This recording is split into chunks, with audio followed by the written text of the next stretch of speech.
Welcome to the Boys Under the Hood podcast. Pat Kelly joined by James Stevenson, owner of Precision Auto in West Springfield, Massachusetts, the best shop in town, voted by your customers 9 years running now.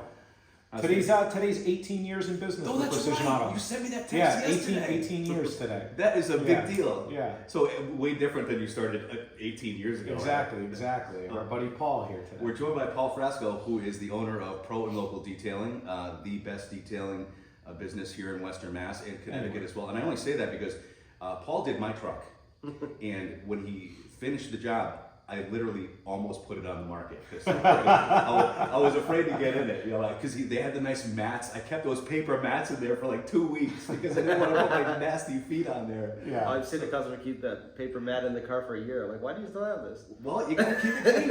I mean, right? It's like when you get a new car. Like the first time you spill something in it, you're like, oh shit. So you try to keep it clean as long as you can. Paul has helped us many times. He details my truck, my cars, my wife's car.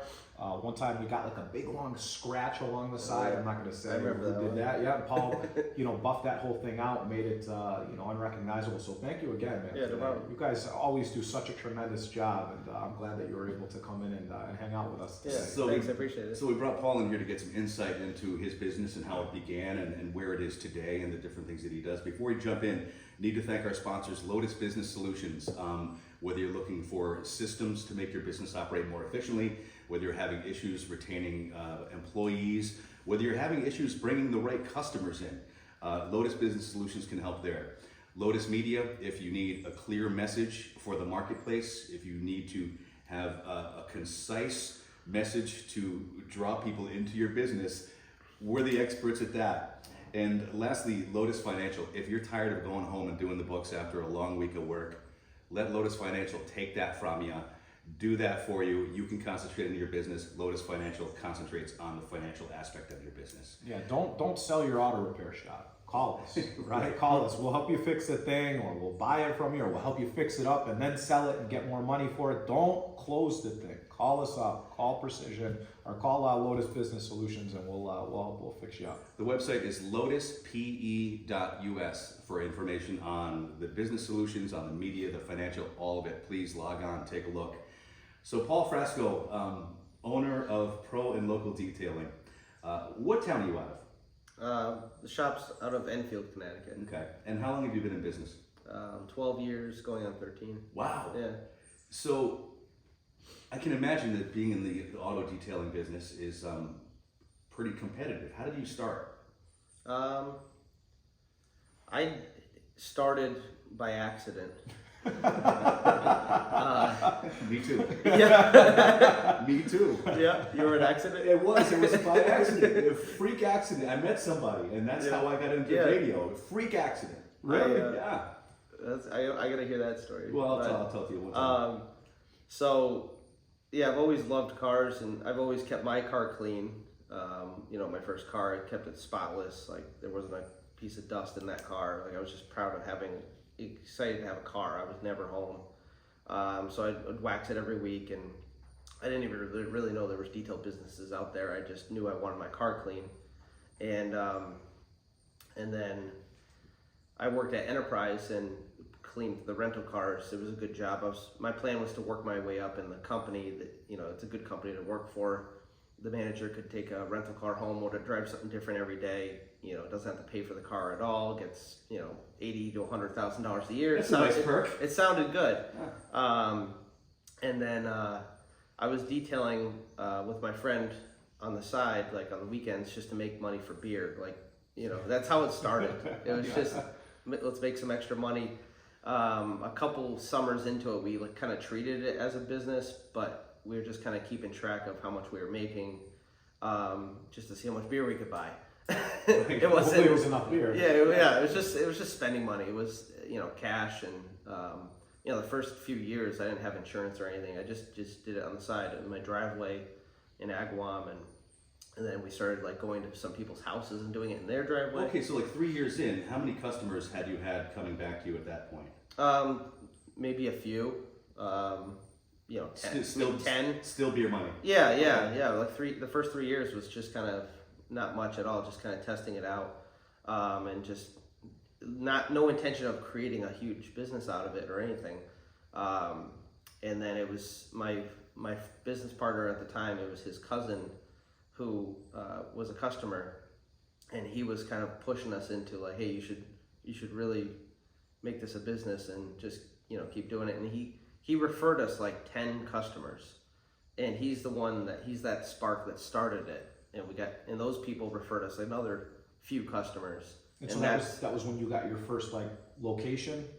No, we were still mobile and still kind of doing it out of our driveway. But that one guy gave us that like first little push, that first spark where we got actually a bunch of new customers outside of like our family, friends, and stuff like that. And then when we started keeping track of it, we were like, it was the funniest story ever. Like we made I think in 1 year we made $10,000, and we spent $5,000, so we had a profit of $5,000, and we went to Mohegan Sun and celebrated like it was the end of the year. It was so fun. I always look back at it and we laugh our ass off about it, because I was like, wow, that's so funny to look back at, like celebrating $10,000 in a year. Like, right. That's hilarious. But it was money on the side, but I was like, oh wow, that like if I did that in like a week, I'd be out of business. Like it's just the funniest thing to look back on, and to see how it can grow, and when you don't have intentions, or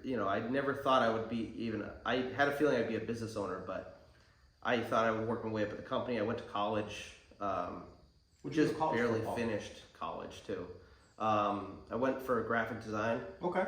So I use that in my business every day, because I create all my own stuff for the website and app marketing and stuff. But there was no money in the graphic design jobs that I was looking at. I'm sure when you freelance it, you can make some money, start your own business. But So kind of up to I was looking for a job. I wasn't thinking business at the But time. up to that very point, when you had the guy refer 10 new customers to you, this really is a good lesson, because you had already dedicated yourself to doing an awesome job without even really thinking about the money or the future. Yeah, You were focused on just doing the best job you could do. Yeah, we were just trying to do a good job. It was for family, friends, so obviously you wanted to do a good job for them.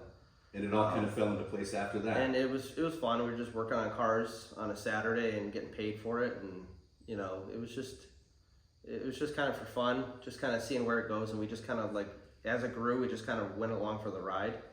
And then That's what we're doing. and then people kept referring us, and then we started kind of tracking it, and then that's when we were like, oh, we should actually see where this goes and start treating it more like a business. And we just started advertising and stuff like that. And our first shop, we actually partnered with a car audio business. We split the rent, and we shared this one bay garage. So a lot of details I did at that shop were outside because there was no room. Right. But we had a location. That was our first spot. That was the one in West Springfield on Elm Street in West Yep. Springfield, Mass. Yeah, the old affordable auto glass. Yeah. You guys used to. So when I first met you, it was because you detailed our shuttle car.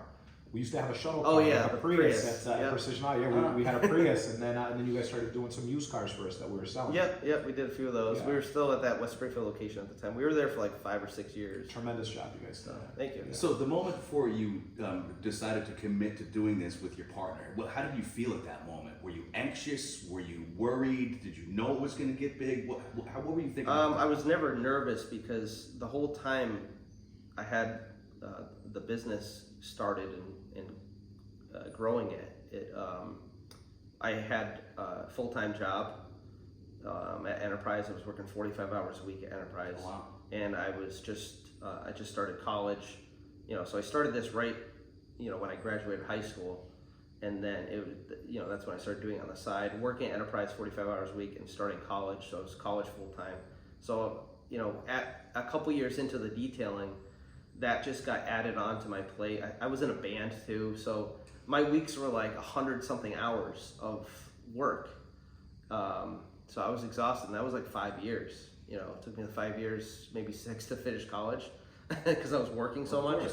But I just powered through it. I did my homework at Enterprise, and I skipped the most amount of classes I could skip in college to go do details without failing out. You had it all written down. So I you knew. missed one more. I knew I could like how many I could skip and get away with it. Wow. One of my in my senior year at Westfield State, one of my final, like we were taking finals at the end of the year, and my college professor knew I was detailing. One of my classes, he actually let me take the final like a week early, and then the next week I came in and I during the final I detailed his car in the Westfield State parking lot. I came in early, grabbed his keys, and then I finished a couple hours into it, and I walked in, my whole class was in there taking their test, and they all look at me, and I walk in, hand him, put keys on his desk, and he hands me a wad of cash, and I walk out, and it was the funniest thing ever, because everyone's like wondering what the hell just happened. Wow. Paid you to take the exam. Yeah, exactly. Did that affect your grade? Yeah, I got an A. But... Yeah, of course. Yeah. That is fantastic. I mean, I went to college for art, so it wasn't that hard, but Right. But still, you know, I got through it. The business was so busy at that point. When I graduated college in 2015, I was really starting to get busy, and I was still working at Enterprise, and I was at a point where I had to make a decision, like drop out or kind of let my business suffer and finish college. And I just powered through it because I had like one semester left. You know, you'd still have to pay for it if you Right. drop out. So like as you began to grow, you know, and so you moved from West Springfield, and you guys had a spot in Enfield at the time too, right? And then just Enfield, and then now you're in a different location in Enfield, on Shaker Road in Enfield. And so like as you guys began to grow and as you began to bring in more people, how did you begin to train the staff a little differently? How did you make sure that they were doing it the way that you wanted to do it? Because everybody that goes to you gets like the same incredible high quality detail. Like how do you maintain that consistency and that high quality amongst all staff in that business? So when we were scaling up a little bit, getting some employees, I mean, since the beginning, I always had a checklist of all the parts of the car that need to be cleaned. So, you know, we always had some kind of a structure. So we had checklists that I made up for my graphic design skill. I created my own and stuff. And I just made sure that we checked them off on every car. We signed the bottom of it, and we didn't just check it off. You actually had to check those parts of the car and make sure that they were clean. And we've always had multiple sets of eyes. Still to this day, we'll have 2 or 3 people look at a car when it's done. We check it in the shop and we check it outside. And that's how we can guarantee that the job's done right, because different lighting and different sets of eyes will see different things on the car. I've been detailing for 15 years. I still miss stuff. Yeah. You know, we're human. No one's perfect. Mistakes happen. But if you check in different lighting, have someone else look over your work. It only takes 5 minutes to look through the car and follow a little checklist. But it makes a big deal when you can, you know, make sure you got everything and it looks good. But even more important than that, we would always listen to the customer since day one. I would always let them do the talking and listen to them, and find out what their concerns are. You know, why do you want to detail? That's the biggest question. Why are you getting your car detailed? What's bothering you about it? You know, what do you want us to focus on? And we make sure we get those areas taken care of, and then make sure the rest of the car looks good. But yeah, and it's always that's pretty what easy helps. to deal with you guys dropping off after hours, picking up after hours if you need to. Yeah. Because people can't always get there during business hours, you know. And so I Yeah. really, you know, I applaud you on that. And the other thing that I really wanted to bring up is that you have like over 700 reviews. Yep. 700 reviews, and so you know, one, that's challenging to get that many reviews, and then that many high quality reviews. So like, what do you think, what is your secret? Is it in the follow-up? I mean, obviously it's in the product that you're delivering, but how do you get that many customers to engage with your business to leave feedback like that? Just being consistent. You know, since I started, you know, I got lucky that when I started my business, reviews were already a thing. Some people have had businesses for a long time, and there weren't such a thing as Google reviews or Yelp reviews. So it's almost like they had to play catch up, because the reviews have been out for 5 years, people leaving reviews for businesses, and they didn't really start asking customers for it because they were already in business for 15 years and never did it, never cared, and then they're kind of late to the party. Yeah. So I kind of grew up with my business with already asking for reviews from maybe the third year on or fourth year on. So I had so many years. That's why I have 700, because I have like maybe 8 years of asking customers for reviews. So they just kind of compounds onto each other and they build up. But just being consistent and asking them verbally, and then, you know, getting different CRM softwares for, you know, customer management, and having it automatically ask Automatically texting. yeah, automatically and text emailing. or texting. I used to text them myself. I'd have a message already typed up with the link to leave the review, and I would just copy and paste it to them. You know, after we make sure that they're happy with the car, obviously. Of course. You know. Yeah. So you follow up after the service, and you make Yeah. sure they're happy, and then ask for the review. Yeah. When you catch them out and walk around the car with them, you go over everything. You make sure that they're happy, you know, you ask them verbally or you text them as they're driving away or something. So that's important that you do Yeah. that, because a lot of people don't like to ask for reviews because they're afraid of what the answer is going to be. Yeah. Can you speak to that? Because to me, and we've talked about this on Boys Under the Hood podcast before, to me, that is a tool for growth. If you get good or bad, it gives you an opportunity then to get better. Any anxiety asking people for a review? Not at all. I don't think you should ever be afraid to ask for a review, because if you're afraid to ask a customer for a review, it means you're hiding something or you're not confident in your work. You know, there might be something that they're not happy with. So It's a great if point. you're confident, It's a great point. if you're confident with your product and your service that you're putting out, you shouldn't be scared that they're not going to be happy with it. You know they're going to be happy with it. And if they're not, you know, just be straightforward with them. They'll be straightforward with you. Ask, you know, is there anything you're not happy with? And then make sure you fix it. That's something we've talked about a lot too, where a customer is not satisfied for whatever reason. Parts go bad. I mean, they just do. But rather than address you with it, they'll go online and write stuff, where if they just address the owner of the business, you have an opportunity to solve it. So important that the customers also give you an opportunity to solve it when it goes wrong. That's all dependent on a customer that actually wants to resolve the issue, you know, and so, That's true. you know, and the majority of people want a resolution when they, you know, say, hey, look, I have this problem, I have that problem, you know, but, you know, you definitely find some of them, they just want to light you on fire for no reason, you know, and it'll be the most minuscule thing, but, you know, we try not to focus on those people, right? And a lot of time, those people are the people that come in and they can get it detailed somewhere else cheaper, you know, and so I guess if you want to speak to that, like, do you see a lot of that in your industry, or, you know, because I don't see a lot of, like, there are quite a few detailers around and detailing shops and everything like that around, and so, you know, how do you price yourself? You know, is it based on your overhead, or is it based on what the guy down the street is pricing? How do you guys figure that out, and how do you stay competitive in that market?